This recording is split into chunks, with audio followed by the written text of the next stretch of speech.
అంతే. ఎట్లా మరి గింతగానం గిన్నిగానం అనర్గలంగా గింతగానం మాట్లాడుతూ ఏడికి ఏం చదువుకున్నావు నువ్వు? నేనేం చదువుకోలే అయ్యా, మరి నాకు ఎట్లా అర్థాలు గిన్నెల కూడా రావు. మాటలు ఇవన్నీ ఎట్లా నాకు అర్థాలు కూడా రావు కొడుక, నేను చదవలే. మరి ఎట్లా గింతగానం ఎట్లా మాట్లాడుతారు? మేము ఏదైనా మాట్లాడినా తడబడతాం, మామైతే ఏం మాట్లాడి ఆలోచిస్తాం. నువ్వు ఇట్లా గలగల గలగల మాట్లాడేస్తున్నావు. దేవుడు ఇచ్చిన నోరంటలేను, అమ్మ లేదు కదా, అమ్మ చచ్చిపోయింది, అయ్య లేడు, అయ్య చచ్చిపోయిండు. అమ్మ నోరు, అయ్య నోరు, అక్క చెల్లెళ్ళు లేరు, అన్నలు తమ్ముళ్ళు లేరు, తోడ పుట్టిన వాళ్ళు లేరు, గూడ పెరిగిన వాళ్ళు లేరు. ఒక్క మేనమాముడు, కానీ ఆ మేనమామ ఇంటికి కూడా నేను పోను. కష్టం నాదే, సుఖం నాదే, బాధ నాదే, ఏడుపు నాదే, దుఃఖం నాదే. ఇప్పుడు ప్రజలందరూ అది చూస్తురు, వాళ్ళే నా అన్నదమ్ములు, వాళ్ళే నా అక్క చెల్లెళ్ళు, ప్రజలే నా బంధువులు, నా బలగం. నన్ను బిగ్ బాస్ పంపేది కూడా నా బలగమే, నా బంధువులే. అందరూ నాకు ఓట్లేయాలి, అందరూ కొట్లాడికి నాగార్జున గారికి చెప్పి నేను బిగ్ బాస్ పంపాలని ప్రజలందరికీ నేను కోరుతున్నా.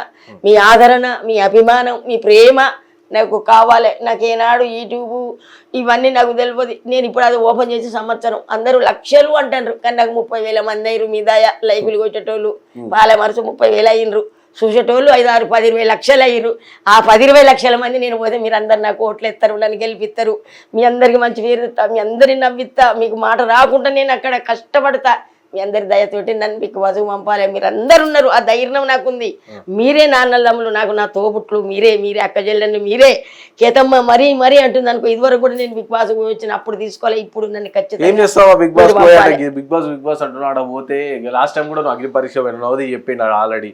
సో మొత్తం 3-4 గంటల దాకా ఉపాసం ఉండబడుతుంది, తిండి ఉంటుంది, ఏసీ గీసీ అవన్నీ ఉంటాయి, మొత్తం ఆగమామ ఉంటుంది, కథ కారకన్నాడ. ఏం చెప్తావా నువ్వు? పోయి ఏం చెప్తావు? ఏం కాదు, నాకేం కాదు, నేను ఆకలికి తట్టుకుంటా. అందరు 2-3 రొట్టెలు తింటారు, నేను 3 రొట్టెలు తింటానా? నాకు 3 ఇస్తారు, ఆల లెక్కని 2 ఇస్తారు.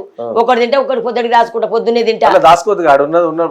ఎవరికని ఇస్తాను? నేను తినేది ఒకటే, 1.5 చాలు, 1.5 చాలు. ఒక్కొక్క నాడు నేను టిఫిన్ చేసే వరకు 2 అవుతుంది, 3 అవుతుంది, అదే 2 కాడ అవుతుంది. ఆ నిద్ర అంటావా? చల్లగా అంటారా? వానలు పడుతుంటాయి, చల్లగా వాళ్ళు ఎంత వేసుకున్నా 2 నాకు మా తింతలా తిత్తుర్రు, అది నిండా కప్పుకొని వంట. అందరికంటే మొదలు 4 కాగానే లే కేతమాని లేపుతానే ఉంటాను, నా మనసు లేపుతానే ఉంటాను. నేను 4 గంటలకి నేనే అంట పోయి అందరి లేవండో తెల్లారింది లేగండో ఈ కుక్కురుకు మంచాలిగా దిగండో ఈ కుక్కురుగా నేనే పాట పాడితే అందరు లేచి చప్పట్లు కొట్టి డాన్సులు ఆడతారు.